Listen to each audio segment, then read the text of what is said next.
Okay, thank you, Goz, for agreeing to talk with me. We're good friends anyway, but we wanted to talk a bit about just what's happening, I guess, and just have a general chit chat, and just see where the conversation goes, I guess. And yeah, well, I really connected with you because of the like the medicines and stuff that you provide, through shamanism. Yeah. And carry on, obviously, that's how we met. So I don't know what you want to talk about, or we can just, leave it to the flow of things, like whatever you. Well, I'm under medication at the moment, and I've never done an interview under medication, so it'll be interesting to see how we go. I know, that's what you were saying. Yeah. Okay, well, if you're uncomfortable, you just let me know, but I know how you feel. Yeah. I know. I remember you said you wanted to talk something about the feminine or something like that. Yeah, because you call the goddess Ishtan, right? Ishtan, yes. Yeah. Where did you get that word from? Well, it's from Magyar, and it doesn't describe goddess, because goddess refers to something that needs to be worshipped and adulated and stuff like that. It's just the feminine part of nature. That's all it is. Yeah. So it's just the primordial female, I guess. Pretty much. Yeah. Well, there is a lot of works out there about the feminine nature of reality, because it is distorted at the moment. Like, it's very not male. Yeah, I don't know what to call it. It is male dominated, because in all the sacred geometry and stuff, it's all too over masculinized, too over angular. You see, you're meant to have the line, which is a masculine, and the circle, which is feminine, and then you bring them together to be soul-centered together. Yeah. Basically, everything's got to move in curves, in feminine curves, otherwise it doesn't work. And if you've got all these sacred geometry symbols, which are secondary elements, or I should say secondary shapes, okay, that happens when a circle is actually squared. And so basically what happens there is you have a circle and a medicine wheel, and then you join up all the dots of the medicine wheel on the circle circumference, and that's how you get your square and all your pyramids and triangles and stuff like that. And they're all inorganic shapes. They're all secondary shapes. And if you're making designs and stuff like that that come off that, well, then it's all over angular and masculine, because what I mean by over angular and masculine, they're shapes of harm. They're kindergarten shapes of harm. Yeah. You look at all the shapes. They don't occur naturally in nature. So what do you think about the golden ratio? Because that's pretty... That's in the fourth quadrant. The golden ratio is the anti-gravity equation in the fourth quadrant of the actual, when you square a circle. But I don't really think much of it, actually. Okay. I guess it's just an architect form of creation, because that's the level of consciousness it is, if that makes sense, before creating something. Sacred geometry is interesting, though. I know you have a different understanding of it, because I think that it comes from pre-form, if that makes sense. Like pre-form. Well, because it's all secondary. Yeah. It's all secondary, because it comes from when you square a circle, as I just explained. I understand. And otherwise you're not going to get those nice fluid curve sort of shapes. Like I basically put up on my Facebook page a while ago of all those feminine weaving designs that we basically use to heal all of those shapes. Yeah. Remember those shapes? I haven't seen that post. No, sorry. Yeah, you post a lot of stuff online, I know. But yeah, so how did you find that it was distorted? Through that. Because basically if you have an organic template, like look at the dandelion pollen ball, okay? It's essentially round in shape, but all the masculine lines come out curved from the center of the actual dandelion pollen ball. And that's a perfect source template. And you don't have that in sacred geometry. It's all square. Okay. Yeah, I know what you mean. Mm-hmm. Yeah. So then the original divine feminine or the primordial feminine template is the curves. That's what you're saying. Yeah. Yeah. Okay. You got to have curves. Because Yeah, nature works in curves. In non-hybrid nature, everything works in curves. Mm-hmm. Everything's equalised in curves between the feminine and the masculine. Yeah. And so do you think that the feminine's coming back? Because that's what I feel.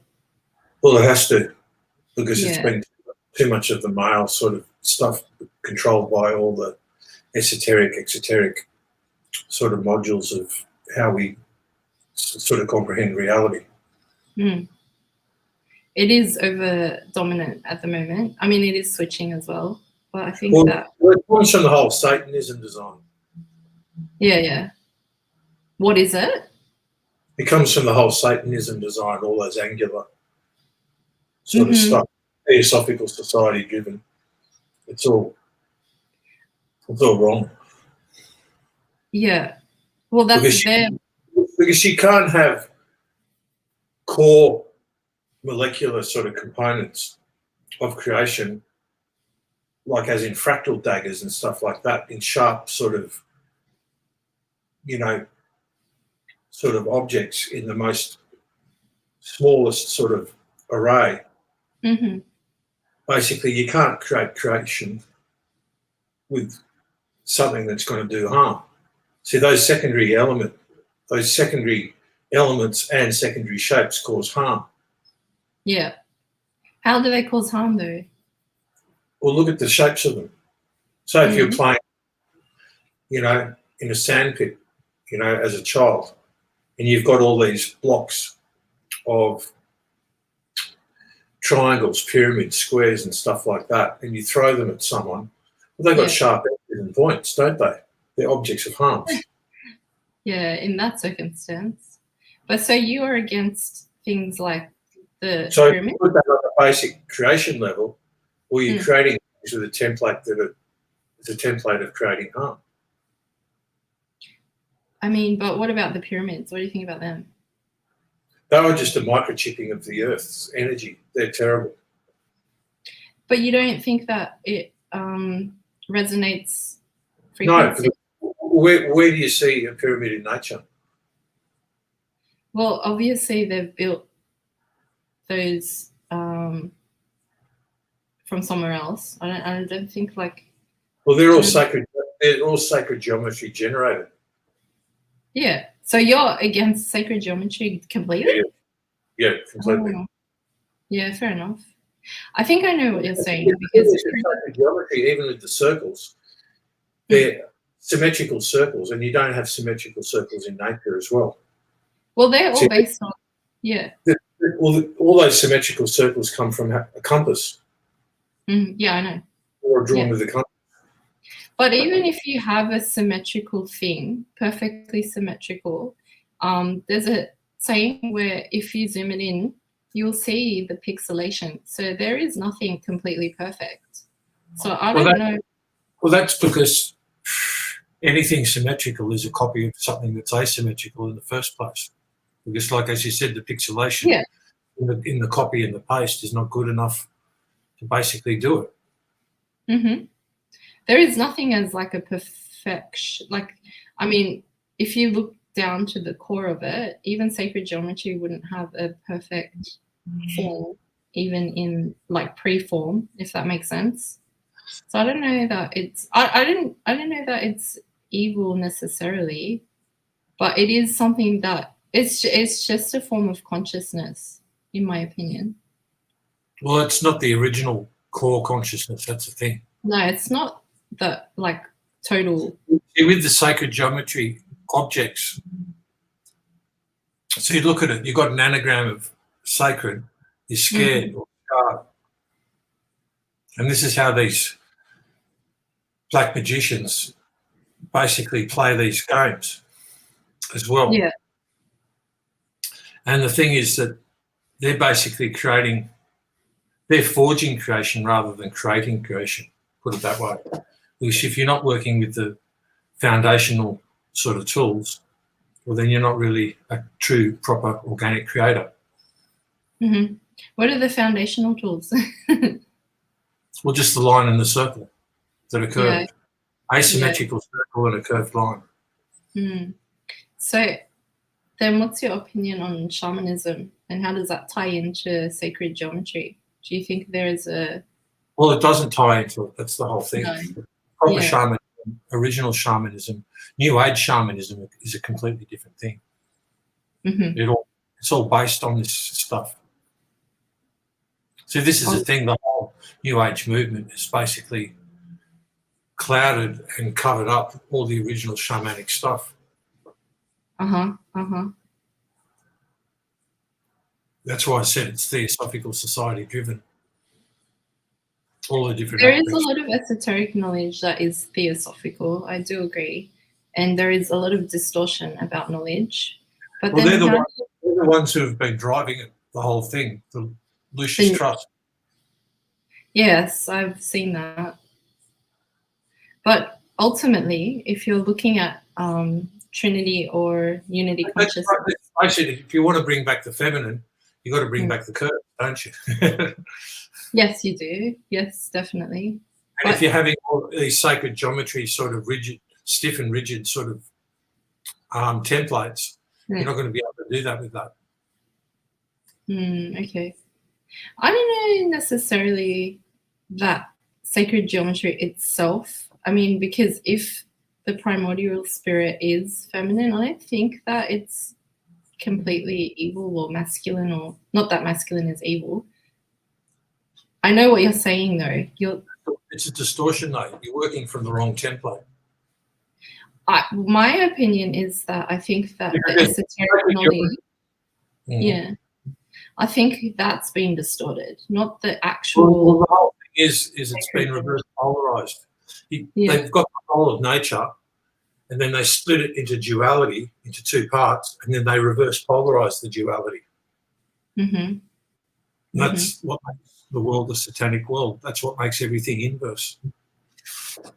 Yeah, so it's an overlay or an inversion of what's true. It's like split it into two halves, because that's the thing. In binary code and computers, that's not completely organic too, because they're using all the ones and the zeros in separation. See, if you use primary elements or primary shapes not together, not soul-centered, well then, basically speaking, they become inorganic too, just like the secondary elements. Like, say, for instance, let's see if I can do it here. I'm just looking for a space on my screen where I could maybe draw it.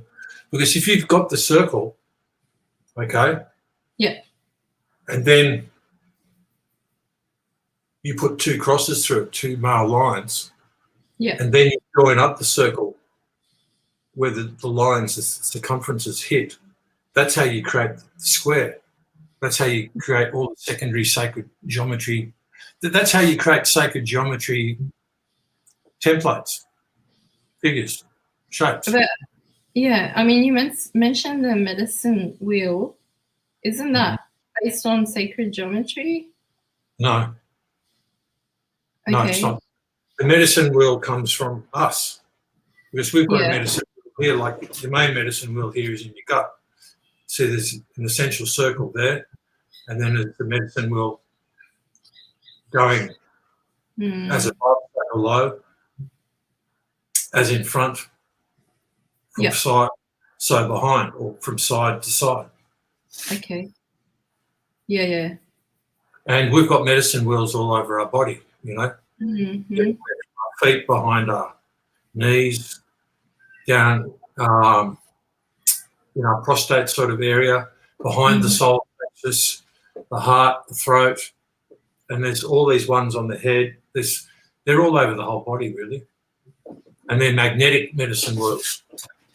And to join them up to make secondary shapes is a bit silly, really, because you're just making sharp angular objects to make creation templates, and you're not going to be... That's why we can't build buildings these days they're limited.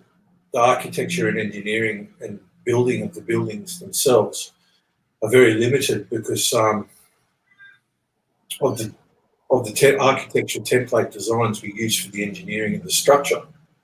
And in nature, naturally, engineering and structure and strength in that regard, that's the masculine aspect. Say if you look at a non-hybrid tree, everything there is the wood. That's masculine, generally speaking, but it's all moving in curves. It has its straight line aspects. Well, I should say it's got its line aspects, but it's never a straight line. Never do you see a perfect straight line in nature, in non-hybrid nature, and never do you see a perfect symmetrical circle. All the circles are asymmetrical, just like our heads. Our heads are not symmetrical. Yeah. So that's just a basic foundational sort of thing to sort of understand in the natural law, LORE, which is the knowledge and history of everything. And the knowing, rather, you've got the knowledge and the history, and then you've got the knowing aspect after that. But that's how basic it becomes. There's a guy on YouTube named Darren Degervais. I got him as a friend on Facebook. He talks about these things as well. Some people get all this stuff. A lot of people don't. Just because of the way. See, all of our esoteric systems have been distorted as well. This whole world order thing has distorted stuff in that area as well as, you know, in all the rules and regulations and in all the history and everything like that. Everything's been turned upside down. As I said, you get the whole original nature template, split it into duality. Yep. And reverse polarize the duality, make the male feminine, make the feminine male. Cool. And the way that they call charge in electricity, positive and negative, well, the negative charge is actually the feminine charge. The positive charge is actually masculine. It shouldn't be called positive and negative because, again, it's painting the feminine as negative. Now, we don't mean negative as in negative, but the thing is, this is a problem when you've got too much confused tongues, dialect happening in our consciousness. It's the same as light and dark. Just because something's light and dark doesn't mean it's good and evil. No, yeah, I know. It's the same thing what I'm talking about there, yeah. Oh, yeah. Interesting. Well, I'm really into the primordial feminine side of things because I think that that's what's going to heal the earth, and I don't think that we can do it without that anymore. Have a look at the daisy line. So not the daisy line, the dandelion pollen ball. Yeah. That's the perfect way of centering, soul centering coming from here, because information comes to your gut first before it comes to your heart and brain. And so our way of reading life and detecting to know life, it comes from our feelings in our gut. But if we've got too much sort of emotional stuff of the heart and sort of crap of the brain in the way, you're just going to short circuit and you're not going to be able to detect life properly, reading it by the feel. See, we used to read everything by the soul feel, which is the gut feel. And part of the whole satanic way of turning society upside down and running it the other way, they've done the same thing. We run everything from the brain. But as soon as you're out of the moment in the brain, you're no longer in the present spontaneous moment of now, where all the information is contained, especially in organic structures. Yeah. See, because 95% of reality you can't see, but you've got to be able to see it from the physical, because they say, everything comes from the invisible before it becomes visible, but that's not quite right. As far as an idea or something like that, that's true, but the thing is, it comes from the invisible, but you've got to be in the physical for it to happen, because what happens in the physical affects all other realities of life. So there's another satanic inversion again. You know, they've got people believing, oh, you know, we come from nothing. That's not true. The physical's always got to be able to be here for the non-physical to experience itself. Yeah, talking in terms of the human body. Yeah, and all life itself, like all the plants, all the animals. But if we weren't here, don't you think that it would still experience itself? Maybe in another form. Yeah. So how do you term consciousness? That's what I'm saying. Yeah. Physical reality is more important than what the Satanists, like through all the New Age groups and stuff like that, they say, oh, don't worry about your body and this, that, and the other. It's our bodies, we're not meant to die for a start. And they've hacked our human genome. So basically, we die and keep on coming back in this reincarnation trap, not knowing who we are and just living a slave existence for the people who are controlling the reality, but they're controlling reality using templates, all these sacred geometry, scared geometry, as I call it. Because it is scared geometry, because it's basically they're 2D, three-dimensional objects that are lifeless, okay? And you've got to put swill and motion back into it. And say, like, with a triangle template, we put all these swirls inside the actual, like, triangle or pyramid.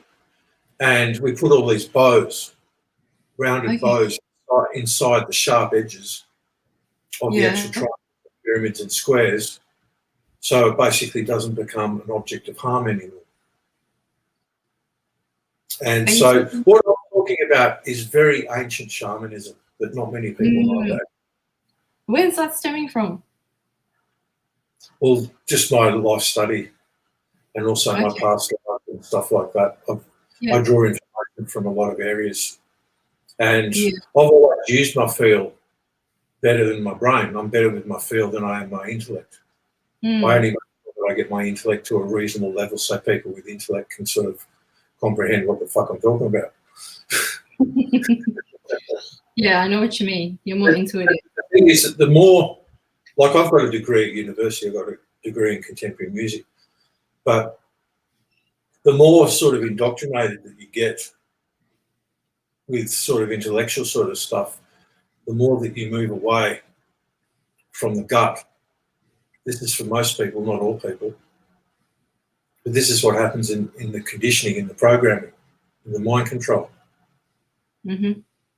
And so you have to work things out for yourself, ultimately, with your gut.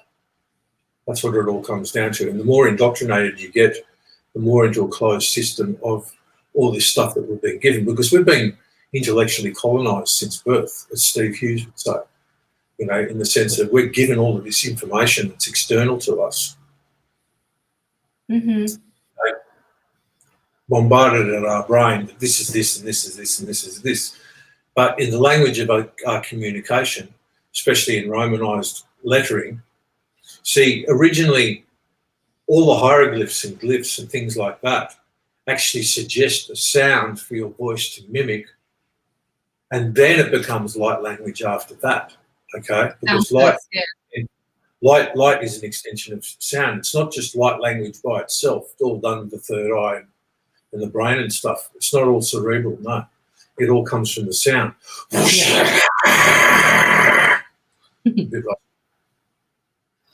But that's the thing. All of those hieroglyphs and symbols represent sounds. They're just a quick 2D, 3D sort of reference to go, ah, that's that, that's that. But yet again, it's all been inverted. And they're trying to get everyone, because the easiest sense to hack is the visual sense, okay? Yeah, okay. You know, in the whole sense of your eyes and the third eye together, where initially you have a medicine wheel, a fish eye on the top of your crown, And if you just feel into that fisheye, you can view that. Actually, you can feel into any medicine wheel on your whole body and view it basically up here on your forehead, above your third eye. So that's very old information that people don't know anymore. This is how the medicine wheel system works, that's basically existent in our bodies before basically this third eye sort of thing is a genetic hack.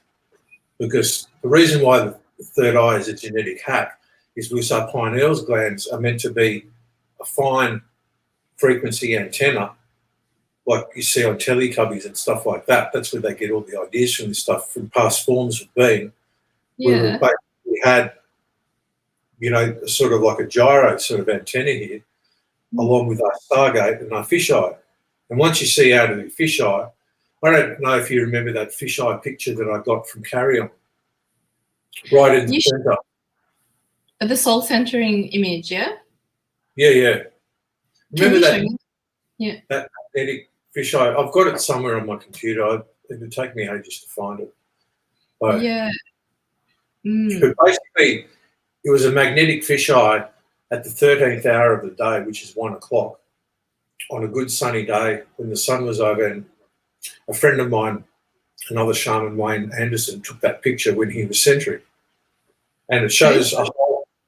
Wait, what's his name? Wayne Anderson.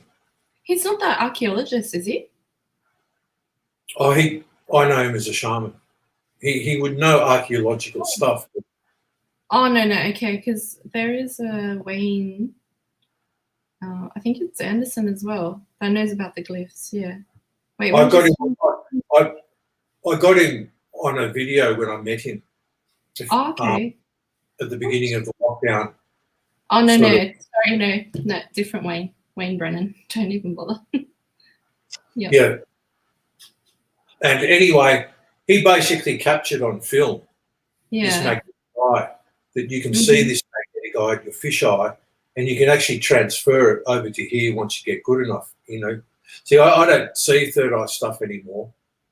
I basically see, because wherever you feel in your body, from this medicine wheel to this medicine wheel behind my ear, wherever I'm feeling it, I can project that. You've got to feel to see it, okay? Does that make sense? So if I'm feeling underneath my feet at the moment, I'm going to be visualizing what's actually happening under my feet. And I can use that to heal my body, do all sorts of things with it, and move stuff around when I'm in certain states of health that I can do that. I can't do that when I'm medicated at the moment. It's at the moment I'm medicated with antipsychotics that just basically fuck you up left, right and centre. I'm even amazed I can conduct this interview today. But but the thing is that when you've got to feel to see it. That's the thing. So that means you connect this, just like you connect your chakras, you connect your medicine wheels, but you've got to do it by feel. You don't control it from here, you control it from here. Yeah. And so when you feel to see, I could be feeling stuff in the medicine wheels under my feet. Now, I've got to be feeling that to be able to see it up here. Now, I can see it up here as sort of one fisheye combined in the two medicine wheels down there, because every medicine wheel has a fisheye in it, magnetic fisheye. Now, people would look at this photo of Wayne Anderson's and say, oh, that looks like the eye of Horus. That's the distortion. That's the wrong way of talking about it. That's all the sort of the false Egyptian history stuff that we've been given. And the thing is, it's not the eye of Horus. It's just the magnetic medicine world that we have in our fisheye. And even Omar basically found out that we have a little blue crystal up here at the top of our head where our fisheye actually is. He did some extra research on that. Yeah. I need to look into that a little bit more. So that's the thing. You've got to feel to see stuff. And once you can feel to see stuff, you can move stuff around your body, and then you can feel in and out of those medicine wheels and then visit anywhere on Earth, or Arahana, the greater expanded Earth. This Earth is just a portion in between a much greater landmass. It's basically like it's like a big platform, but it's suspended like a bubble in what we know as space, but it's actually water, because it's our atmosphere that suspends us as the bubble. Mm-hmm. So I wouldn't say it's a flat Earth, because it behaves more like a reserve. If you look into the work of Victor Schauberger and water in its natural states magnetically travels in all directions, not just downward. That's done by the Jesuits to spell the lands when they capture lands and stuff, so they can control all the primary resources. Yeah, right. So downward, what do you mean by that?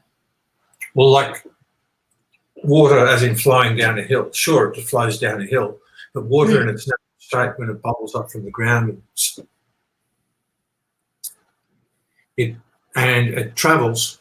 And the fact that fish can basically travel upstream as well means that water travels more in an omnidirection.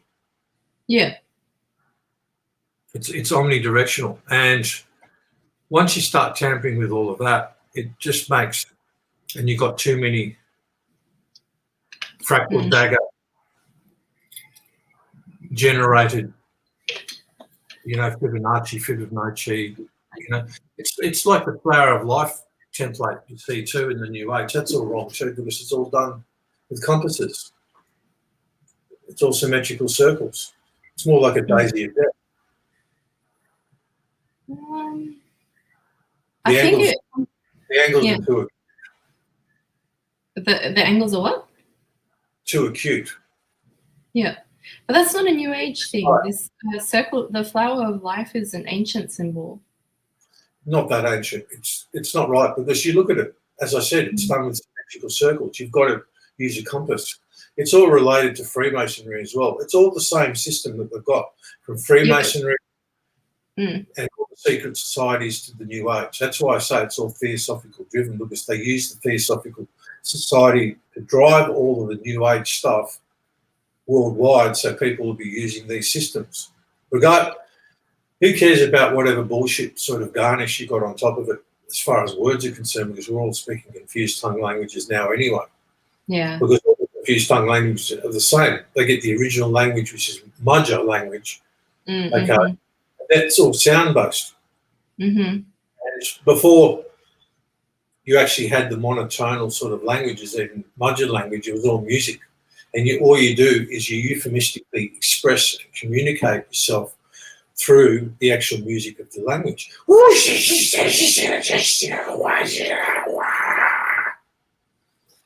That's just an example, in the communication.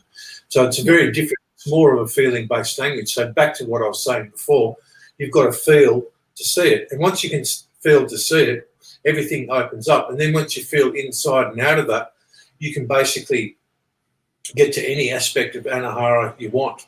Sorry, not Anahara, Arahana, which is the greatest sort of earth sort of mass, which earth is just a central part of it. Arahana. Because you've got to look at us. If we've got a big, long sort of platform, like sort of thing that's a reserve, we look at all, nature basically expresses itself in all the shapes of its organic, non-hybrid creation. It's like you see, it's Machu Picchu, which in Magyar means birthplace of the creators, or birthplace of the gods, for a lack of a better term. And you see, like you can see on big sort of mountains and stuff like that, faces and things like that. You've seen all those diagrams topographically. Yeah, that's how nature works. And so if you're looking at the big body, there's a male and a female, two bodies entwined. That's actually the whole body. But amongst that male and female sort of body are lots of other sort of masculine and feminine sort of creations of nature, organic nature itself. And that's the thing. Outside space, that's all water. That's all mainly water-based. And we're told that it's all there. And so it's everything's. See, I'm basically, if you look at things in the right way, so you can see the forest from the trees. You can see this same equation, this satanic, inverted, reverse polarized dystopian reality done through all areas of life, and you see how it affects all areas of life. You get what I'm saying?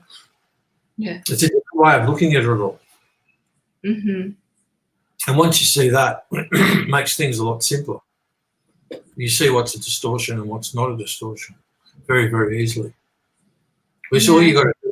You got to ask yourself, okay, in non-hybrid nature, because there's a lot of hybrid nature as well, because we're hybrids. We've been hybrided. Yeah, that's the thing. Yeah. So you got to be able to recognise what's hybrid and what's not non-original. Hybrid, non-hybrid, sorry. Yeah. Original, non-hybrid. But do you think it's just coming from a form of consciousness? Because if we weren't hybrid, that's the thing. It is a form of consciousness. And if you get a secondary shape form of consciousness that's over masculinized, over angularized, that's why the world's in such a mess at the moment. It's so satanic. We've got sort of pedophiles and baby eaters and, and all the rest of it and all the nonsense that's going on in Gaza at the moment. And you look at the Palosh people, the Palestinian people, they're actually related to Hungarians, Magyar-speaking people today. And that's one of the biggest genocides on earth that we don't even know about. People don't even know about, that they've been secretly... See, all what we know as the original tribes, indigenous tribes, don't like using the word indigenous because the syntax works against itself. Indigenous, in its syntax, it's actually saying not original. Indigenous means of the original genes. It's the same like aboriginal, not original. Yeah. Get that word aboriginal for, original people. It's silly. So we've got very highly loaded, word-triggered, confused tongue languages that also use the same sound for lots of different meanings. And the original language doesn't use that. And they've been going around, those Palestinian people are far more original than the people that they're being occupied by at the moment, who are not even, well, let's face it, the original Judea of the Bible wasn't even called Israel. It was in Western Scotland, and it wasn't even in that area. So and there's a lot of people that know that these days too. And I could say the alternative fringes, but that's enough. And people from up there who know the history know that as well. And several people have written about it and have proved it as well. And so the thing is that you look at the people that are so-called of Israel today, well, really that's a Rothschild control state. And all they're doing is basically using people and cultures and this and that just to take over the world. And basically getting the people to do it horizontally, fighting each other horizontally. As Sean Ross would say, that guy who talks about the Pharaoh show exposes all the Swiss people at the top, who are just under the same level as the people in Australia who are running things from the back blocks here, that you never hear about. Now, if you want to basically defeat, our oppressors, you've got to be able to do it vertically, and you've got to look at the systems of control that they're using. And the systems of control are all these, you're either using primary shapes or secondary shapes. Now, if you're using a word, well, a consciousness, getting back to what you were saying of consciousness, isn't it all consciousness? Well, that's the thing. If you've got the organic consciousness, you're running things in a do no harm world. But if you're running things, like you look at that Israel, like 75 years of having a mind-controlled state, of just mind-controlling people to just want to basically exterminate and genocide another race of people so they can basically have their own little private utopia there of whatever they want to, whatever they've been sort of indoctrinated to believe. Well, that's all sacred geometry. Like you look at all of those, that Star of David, see, that's taken off the Magyar thing, but without the angles. curve the Merkaba, and it becomes a completely different thing. It's like a starfish more. So you take away the harm. So if you've got systems in intellectual systems of design where people are existing in the intellectual backblocks out of the present moment of now, which is right in front of your nose, Yeah. which you can only get to through feel, well, basically speaking, this is why the world's going to shit.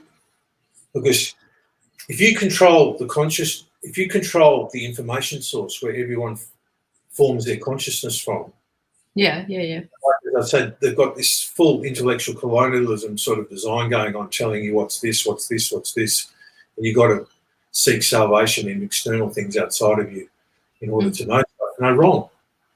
All a child needs to know is for an elder to guide them to the places inside themselves where they already know this stuff for themselves from previous lives. They can pick up from there and keep going. But we don't have this consciousness anymore driving our society. You get what I'm saying? And this is the consciousness of original peoples worldwide. And they've been hell-bent on genociding all of these people, and the Palestinian people are part of it. Like, I've done research with other sort of linguists and historians of the Hungarian and Magyar variety, because Magyar itself means core seed family of all peoples. And the Hungarians actually come from the Magyar sort of family. Everyone does originally. But the Hungarians just happen to be the last men standing, women and men standing, and children, of that whole sort of epoch of where we all come from. And we all spoke this language. That's the whole thing. We all used to speak this language, just different dialects of this language in different regions. And that's it. Different dialects and communalisms. And the oldest versions of this language are here in Ugo, in Australia. And I say because Ugo means uncultivated fallow or fallow land. Same thing. So how do you spell that? UGAR. It's very similar to Uyghur. Have you heard of Uyghur? I guess so. That's the like the Mongolian area. Yep. Well, there's other areas in the world, because the thing is that the Altai area. Magyar geography always tells the truth. The language never lies, because how they describe the geography is exactly how it is. Why wouldn't you?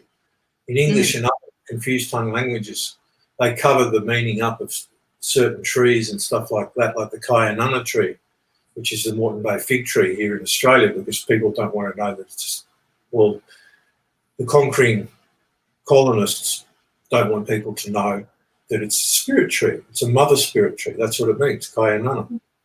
Kayanana. Yeah. That's really beautiful. Yeah. Yeah, it is. And they don't want to know that certain portals can be accessed through that. It's the same with the medicine wheels. You can go in and out the medicine wheels, and as you feel to see stuff, you can actually see stuff and remote view stuff in other areas of the earth and Arahana and all sorts of places from the access of your own body, because your body is a template for the bigger sort of Russian doll set, so to speak, if you get what I mean. Mm-hmm. It's like we're the micro, that's the macro. So if you want to connect to the center of the earth, you've got to connect to the center of the body. That's why I was saying, even though it's very damaged, the actual overall design of the earth is basically a masculine and a feminine being in an embrace. And they're actually being an actual being, because that's the whole point of life without it being a point of harm, and is to actually be. You know, you want to actually be, because the whole process of living is keeping in the present. And in English language, there's only a couple of verbs, is and be, that allow you to keep your speech and yourself in the present all the time. And everything's been flipped, and it's very hard to get this information that I'm talking about. Very, very hard. I learnt off some very old people. One very old linguist in particular, when he was in his 70s and 80s, before he died, of the Magyar language. And he studied for over 65 years all the original languages of Australia, and he found out that it was all Hungarian because, well, it's the same as Hungarian language, which is Magyar language too. See, the language is what connects it all up. It doesn't matter that they're Hungarian, and because they came from here originally too. This is where all seedings of people came here first, because the south made its impression on the north first historically, because it's much older down here in the south than it is in the north. And yet again, they've satanically flipped it. What have they done? They've got the whole, flipped it in two. Oh, let's make the north south and the south north as far as importance is concerned, and then we'll flip it over and we'll say that, oh, history started from a more recent time, you know, in the sense of them conquering the Americas and here in Australia. Well, you know, yeah, because all the tribal, those people that remember, like the Native Americans and the, you know, the ones you talk about. They spoke all Magyar too. If you look at all the Native Americans from Canada right down to South America, they're all speaking different dialects of Magyar language too up to a certain point. Until things got basically colloquially perverted with Spanish and then Portuguese as you went further down to Brazil. And the same things has happened here in Australia, where all the compound words here of the original languages, they're actually compound words, where basically most of the time you have a noun and then you have prefixes and suffixes all describing aspects of the noun. And it's a much more simpler and intelligent way of doing stuff. But English language has only got 26 sounds. Magyar language has got 38 plus. And the more that they've confused the tongues over the eras, the more extra sounds, like cutting sounds and things like that, that they add to the Magyar language so they can make more confused languages sort of all around the world. But the thing is that this language actually comes from here in its oldest form, because the further that you go back, see, my point here is that English doesn't have the phonetic strength to translate spoken original Magyar languages from here into English. And that's why all the Aboriginal sounds here are all bastardized. And Attila Flink found that there was a pattern to these mistakes. And he was able to find this and put his work out, but he had the same problem as me, because once the top qualities get onto the fact that you're exposing all of this stuff, they do all sorts of tricks to close you down, you know, from sending you to psych wards to basically antagonizing you with voice to skull sort of programs and all this stuff like that. And they can even, they've got technology that's just light years ahead in their private complexes, that you try to describe it to ordinary sort of doctors and psychiatrists, and they just think you're crazy. But they're not willing to look at all the proof. Like, I say, give me an email and I'll send you all the proof. But anyway, that's the thing. So we come from an amazingly conscious past, an original way of being, of actual being, getting back to your consciousness. And if you control all the information that people base their reality on, well, you control their consciousness, don't you? So if you get everybody to basically look at life in a sacred geometry way, there you go. That's intellectual colonism straight up. You see what I'm saying now? Yeah, I do. They're getting you to look at life through such a more narrow lens, so to speak, than what our own two eyes. And that's the thing. It's like you've got to know what's going on in the invisible in life so you can properly manage life in the physical, which is visible.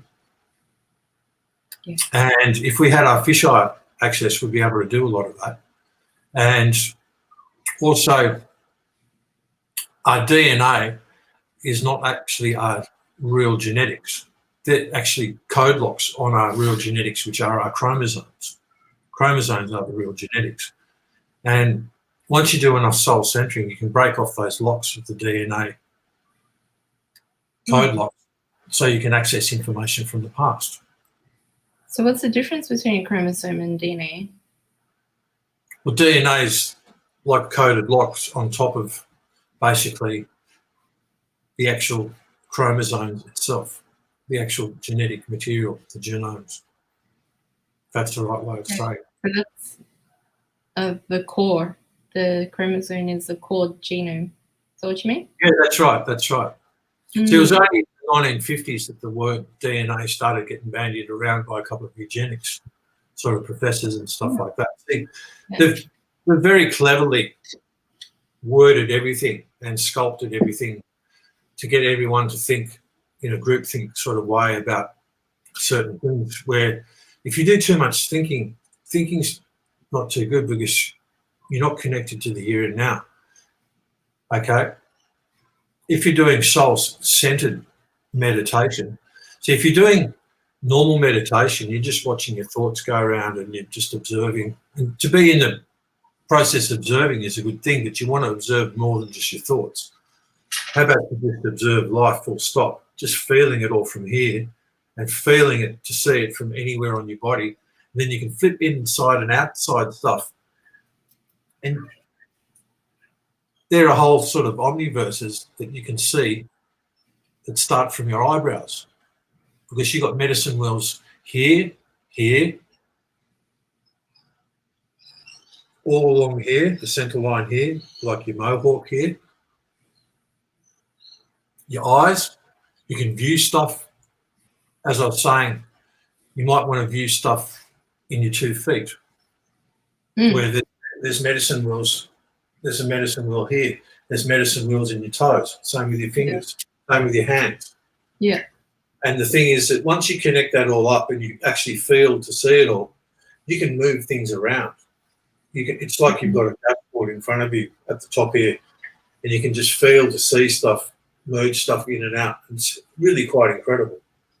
So it's a process of remembering and getting into a soul-centered state. A soul-centered state is being present. So you could say it's like a meditation of a kind, but you're not really meditating. You're actually being that present that you're following everything right in the moment. And it's a bit hard for me to do at the moment. Hence, I'm just having a little bit of encouragement here while I'm on antipsychotic medication that just basically makes you want to lie down all day, plus making you restless at the same time. So you want lethargic and stuff. But I'm managing to cover most of what I'm saying. Like I start a few things and I come back to it, because sometimes to explain like the thing like the consciousness thing, well, what consciousness do you want to come from? A do no harm original consciousness? I think that's, well, I'm sure that's what most people want to come from, but we're molded with this false economic sort of way of living that they're closing down now, so they can basically, they just want to use the whole human race as guinea pigs, as their playthings. Yeah. You know, with this whole transhumanism design and basically all the applications of sort of this through the 5G. Notice how the 5G isn't about the speed, it's about having the millimetre wave sort of back up with the clouds and all that sort of stuff, because they basically want to make the mind hide. And this is a way out of the matrix too. If you're coming from here, that's the one thing that they can't grid. So if you're connecting feel to feel here, well, basically speaking, you're feeling yourself and reality from the present moment of now, spontaneous present moment of now, existing in magnetism / love. And love is a delivery of magnetism in its most pure sort of sense. We're talking pure mathematics. You've got to have the magnetism, the knowledge of the magnetism, the knowledge of the language, because language itself, well, what's language? It's consciousness. There's one thing in the Bible that actually rings true, and that's John 1:1. In the beginning was the Word, and the Word was God, and the Word was with God. What does Word mean? it means actually language. Or In the thought. beginning, the language, the Magyar language. So what's the Magyar language? Is it just in our voice? No, it's in the sounds of nature. Because we're part of the sounds of nature. But if we have too many cutting sounds and vicious sounds, stuff like that, that destroys our nature. That cuts everything down, turns everything into a pigsty. But if we have beautiful resonant sounds and also shapes that basically make our templates of creation, well, then we don't have this nasty, hard-edged, sort of brittle, sort of hybrid nature that everything turns into, because basically everything's been too over-masculinized. And the feminine has been trodden in the sense of, let's just turn men and women into trashy whores. So there we go.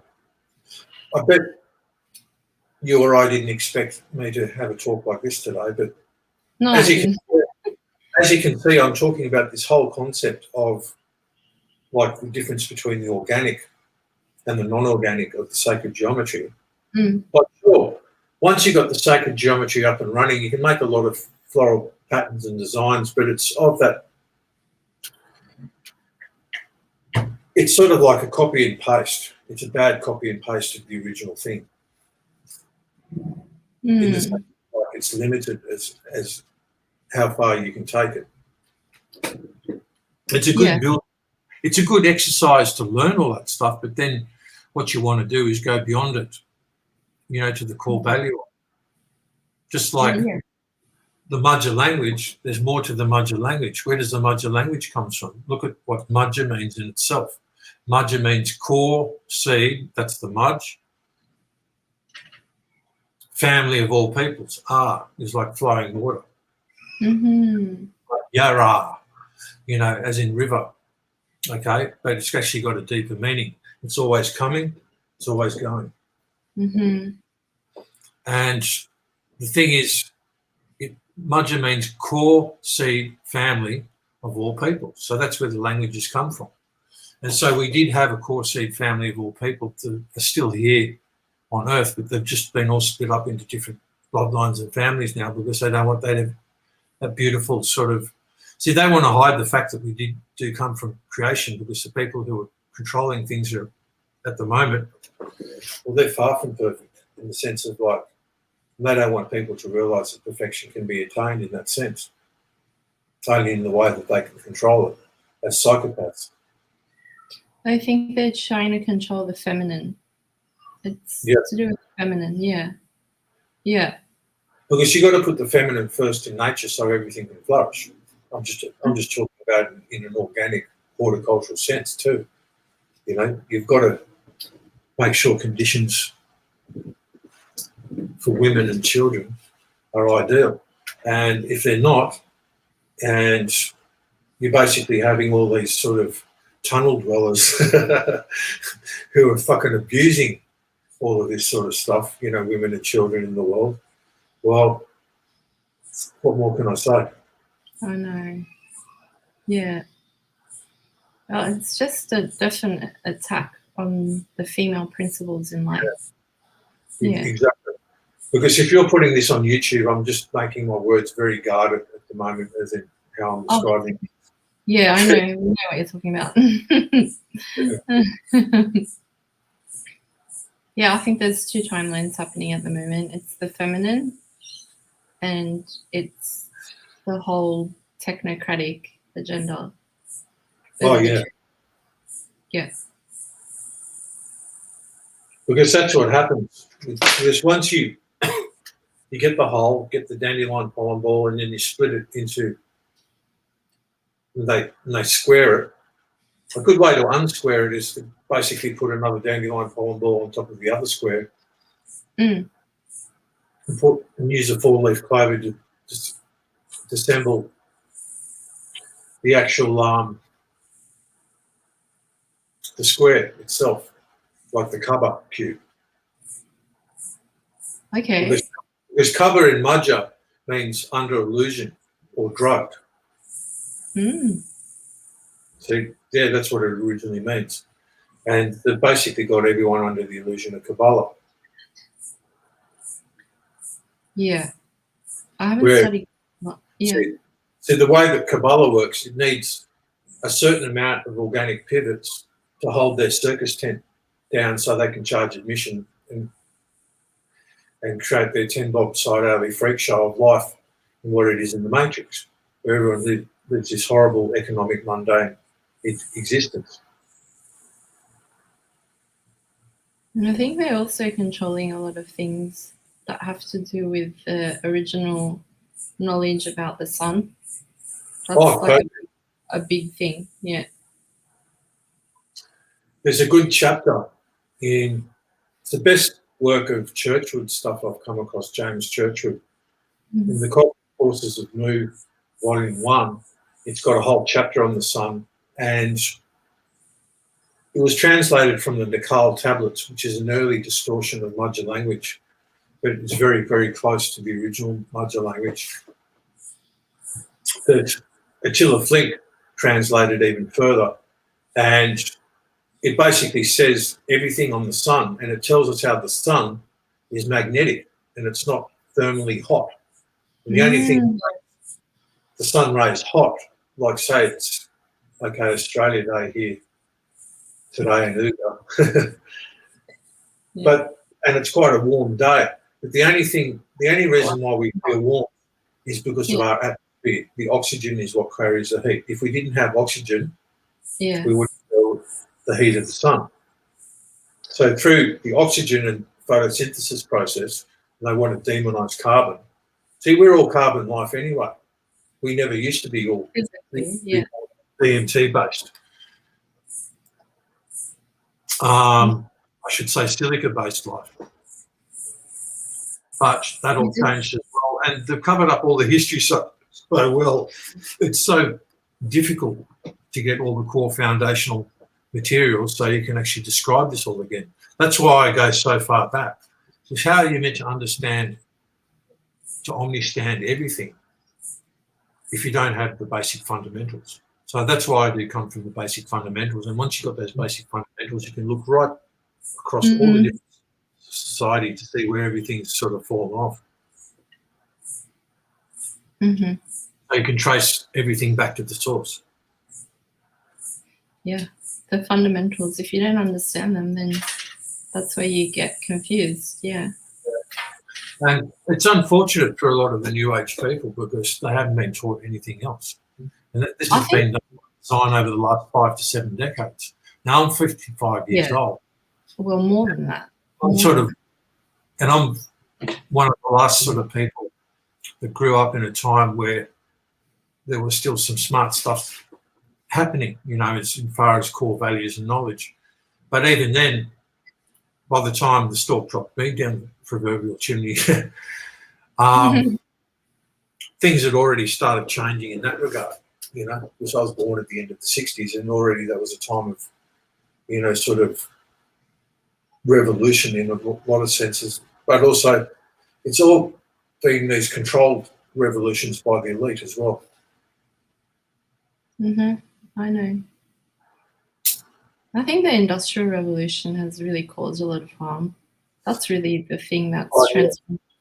Yeah, that's the main thing I would say in modern history. Well, that's using all of these sort of technologies that cause harm against nature is what's caused a lot of this, yeah. So if we were using technologies that didn't cause harm against nature, like you could run this whole 5G network on cold energy and it could be creating healing energy for everyone and all the animals and plants and stuff like that as well at the same time. But they deliberately don't have the energy grounded properly in running it because they want to cause harm. They want to use all that 5G. Because once you understand sound engineering and psychoacoustics, you understand that all life vibrates at a certain frequency, okay? Vibrate being the masculine aspect, frequency being the frequency aspect, at what pitch that it's vibrating at. Once you understand all of that, you can manipulate that through antennas. We have antennas here at the top of our heads. And this is how far ahead, light years ahead they are. So, once they can basically fill people up with all sorts of nano sort of tech and shit like that, they don't even need nanotech to do it, in my experience. Like, I've got ways of moving my body and finding out certain things using my body technology, and they've been studying me for such a long time doing it. I've got a way of telling myself the left side of my body gives me an affirmative to something and the right side of my body gives me a negative, or I can flip it the other way around. It doesn't really matter. And they've copied this off me. And I quite often joke to them, I go, "You having fun?" I didn't do that movement. That was involuntary. So that's their way of saying, no, not having fun, because all they like to do is take the piss all the time. Now, I look like a raving idiot talking about this stuff on some degree, but this is all real. So this is how advanced they are with technologies.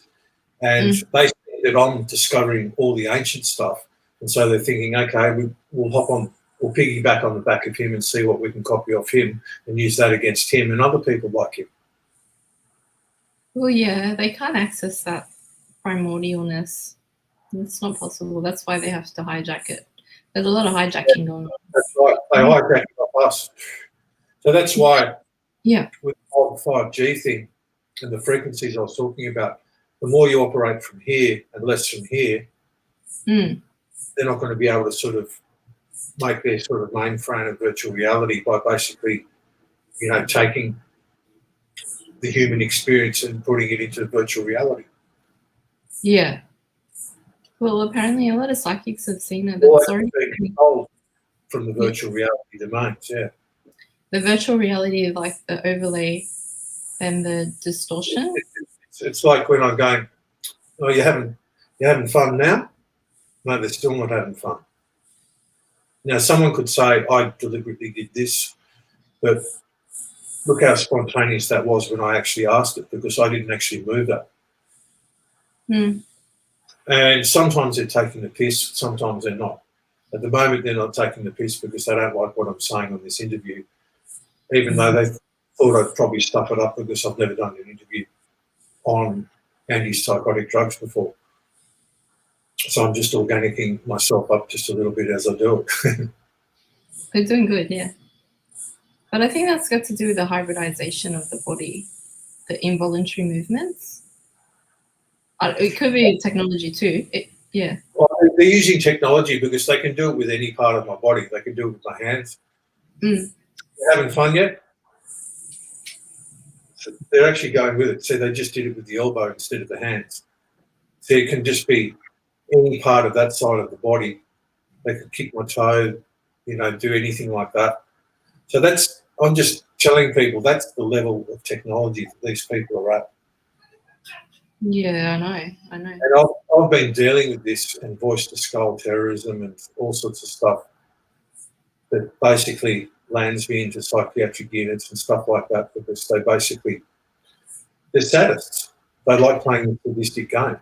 And me being from the bloodlines I'm from the original Magyar family, Corsi family of all people bloodlines. And so they're playing a humiliation program on me and other family members of my bloodline. Yeah. Once you know how soul genetics work, because soul genetics can pass through quite a few different bloodlines depending on how things are done. It's probably a bit much to go into that from now, the soul genetics. But no, I understand a little bit of that, because the soul is contained in the blood and memory, and it's water that we're talking about. Well, the thing is as well, the soul, see, if you mix two bloodlines that are not meant to mix, okay, when they procreate, they're going to basically, souls from one bloodline are going to end up in the other bloodline and vice versa.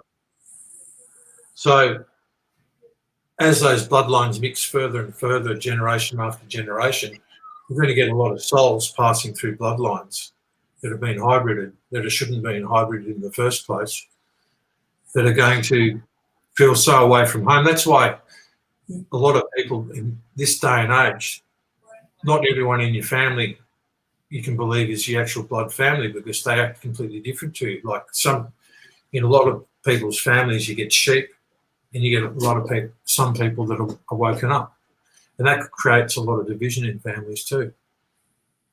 Yeah, it comes back to the feminine with the bloodline thing, the hybridization of the feminine. Yeah, Because well, it shouldn't even be done from the male lines. Yeah. Yeah, it's all coming back from the female.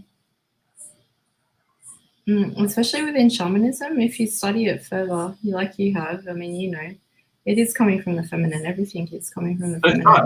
It's coming from the feminine, because when you look at the dandelion pollen ball, which is you could say the shaman, pretty much shamanistic core template of what the masculine and feminine combined, soul-centered, is in nature. It's essentially a round feminine shape, and the masculine is coming from the core of it.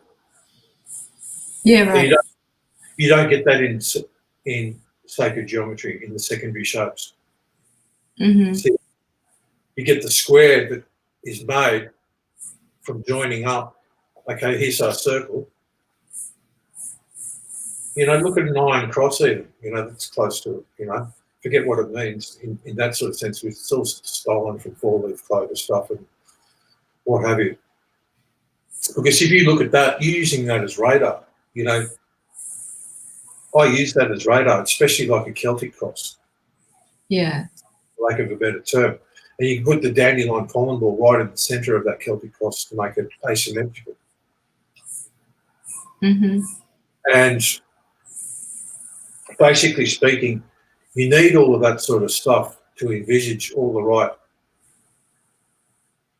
stuff, so you can actually use, so you can be the living experience in with everything else.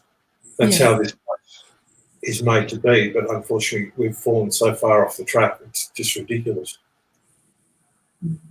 Yeah. It has to do a lot with our history as well, because it's all been covered up and inverted as well. Yeah, I know. Like almost everything we've been told is a lie. You know, apart from our basic functional sort of operation as slaves, just about everything we've been told is a lie. So they can just funnel us through indoctrination camps, you know, for 12 years that we go through, or longer if you go to university, to basically work in their industries. So we can get high enough accreditation to work in their industry. Is that living? Fuck off. It is an indoctrination, a lot of it, to think one way. Yeah. Mm-hmm. So what other questions did you have there, if any? No, I didn't have much. I just thought we'd flow with it. It's very interesting. Yeah. I feel it's a good interview, actually, in describing all of those things. But that's the thing with the language. The further you go back with the language, the less vowels, the less consonants that you actually have. And the Magyar language goes further back into this country almost than any other country around. And I learnt that off this old Hungarian man who'd studied, because no one had studied this stuff, because he got told when he was 1950, not long after he came back from here, he'd been to the Nuremberg trials and in Russian concentration camps in Slovenia that he had to break out of before he could get here. And he was basically told when he was working on Warragamba Dam in 1950, he was just talking with some other Hungarian sort of workmates, and a couple of original fellas, tribal fellas, were listening to them talking, and they eventually came up to Attila and said, "What language are you speaking here? Because your language sounds exactly the same. It's not the same as my tribal language, but it's exactly the same as one of the oldest tribes in Australia, up near Kempsey Way." And once he got told that by a tribal man, that his language is the same, and that just fascinated Attila. So that prompted him for the rest of his life to study this stuff, and he found out why. So Because interesting. he got special access to all the archives, the colonial archives in the Mitchell Library in Australia, which is like a Vatican from down south. And it's some of the best resources you can get in the world for a lot of information, actually. And he had access to all of that because the head of Sydney University at the time, Dr. Professor Elkin, said to him, well, you're light years ahead of us with the language work. Let's give you some access to some real material and see what you make of that. But depending on who was in government at the time, Attila was constantly told to keep doing his work or stop doing his work, because this sort of realisation of consciousness and work tells us that basically the core history of Australia goes back a lot further than just 60,000 years. You said about the faces. Yeah. It goes back about 500,000 years at least.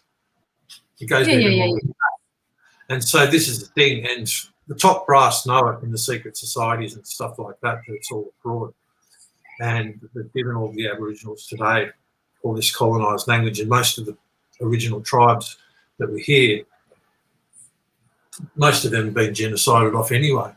And a lot of the people left over are tribes that come from the north, like the Dravidians, and who are actually transplanted down here as well during the time of early colonisation, and also the Nuggers and Blackheedrus, and almost the same thing. And so basically speaking, they know that it's a big fraud. It's not like over 500, 600 languages. It's actually a root Magyar language, and the songline language is the root Magyar language in the tonality of the sound tones. But all the other languages are either dialects or communal-lects of that Magyar language. And this is what Attila Flink proved, but unfortunately he couldn't get his work out to the wider general masses because he had so many obfuscations and blockages put in his way by Jesuits and all sorts of different Levite priests and all that sort of thing to basically stop him from doing his work, because it shows the fraud of what this country is. Because this is the birthplace. This is, you could say, the Garden of Eden without calling it Eden, because Eden means Jews, and there was no such thing as Jews. Eden, Edom, like as in Edomite, it's an old Magyar word for Jews. It's like Edinburgh. That's why you know Scotland. If you know linguistics, it's immediate proof right in front of your eyes of what something is. And if you do stuff with linguistics, analysing the history and stuff like that, when all of the history has been sort of rewritten and stuff like that, it's through the language itself of place names and geography that they haven't been able to rub out everything, put it that way. No. If you know how to read the language linguistically back to the source, you can see, Edinburgh, that comes from Edinburgh. And there's an Edinburgh, it's a community co-op housing place in Scotland, in Edinburgh today. Edinburgh's a hybrid word. Edinburgh is the pure Magyar word. And word means fortress or mountain. So that's how we tell those things. Back to the 500,000 year history. It is ancient, this land. Or Earth is. Well, this is where all the seeding happens. Like Carryong is actually the seeding area. You go above the cliffs there's all these birthing plates, ancient birthing plates that are within the soil itself. Yeah. It's quite incredible. Have you seen it? I haven't seen it. I've seen it. Well, I was lucky enough when I first went there to Carryong, I ran into Wayne Anderson, this other shaman, and we got on like a house on fire. And the next time I went up there, he showed me all around the whole area. Like this guy knew the area. He'd spent years and years and years on country talking to spirit to find out what's going on and what was needed and all that sort of thing. And so that was a wonderful, wonderful experience. And it's a very, very old sacred place. And it's where all the seed. used to happen to all the different races. And it was the actual Magyar family that used to do all of that seeding. It was the core seed family of all peoples. It knew how to make race lines without incest.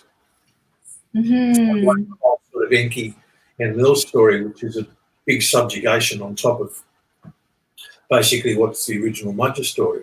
It's got nothing to do with incest and this, that, and that. Because the whole Jewish history is taken from the Magyar history, same thing. They take the whole, split it into duality, then reverse polarize the duality in the sense that they identity hijack the Magyar history, make it their history, and then basically they pervert it and twist it to their own tailorings. And the thing is that the Jews of today, or the Khazarians and stuff like that, they're not even bloodline related to the Hebrews of the Bible. And even the Bible is controlled opposition put out in the first place, but it just gets more twisted and twisted the further down the track it goes. And so you've got 95% of today's Jewry that isn't even blood related to the Hebrews of the Bible. And I won't even call them Jews of the Bible because they never had that word originally either.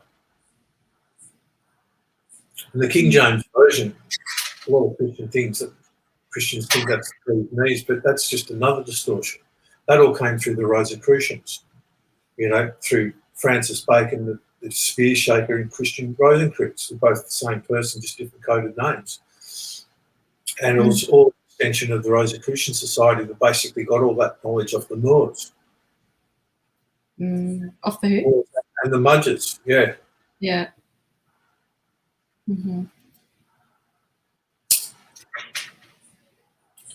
I was just going to say that there is a lot of ancient history when it comes to carry-on because there's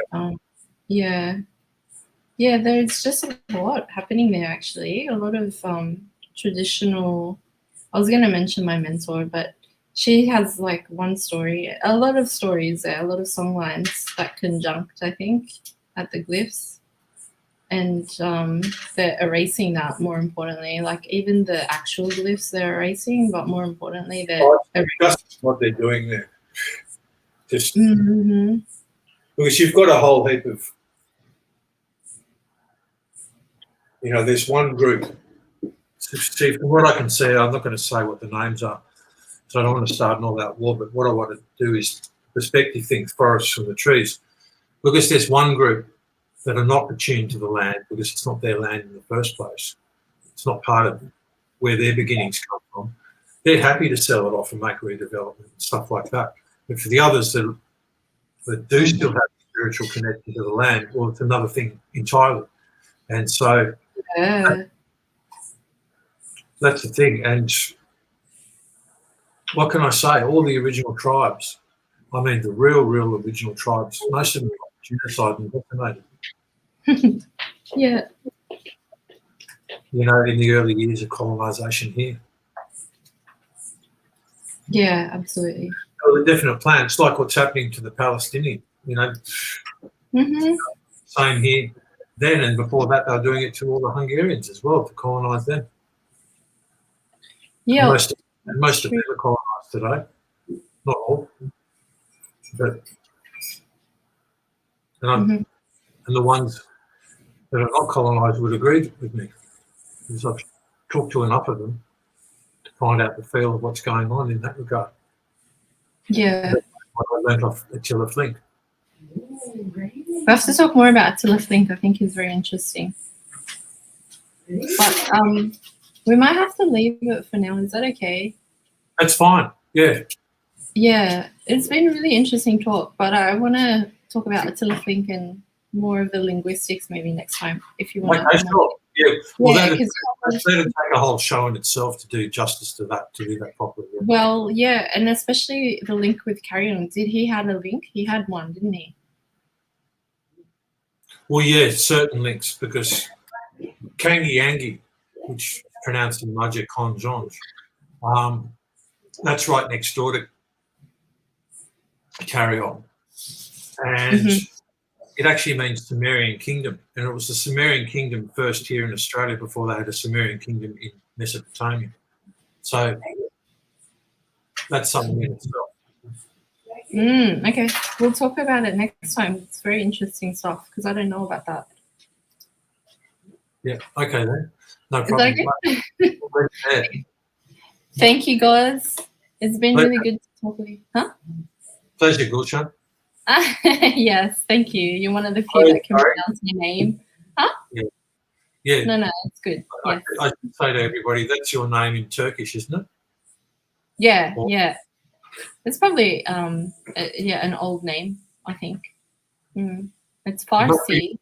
It must be the hibiscus rose because a normal rose is hybrid. Did you know that? Yeah, they're hybrids. Yeah. No, I didn't know the normal rose. Yeah. Okay. An original rose is a hibiscus rose. Oh wow! I have to search that hibiscus rose. That sounds really nice. Have a look at that, and then you'll see it shape. You'll go, oh, this is more of an original template because an original rose doesn't have thorns on it. That does harm. Yeah. Oh, thorns? There's no thorns. Okay, I didn't know that. I definitely have thorns. Don't worry about that one.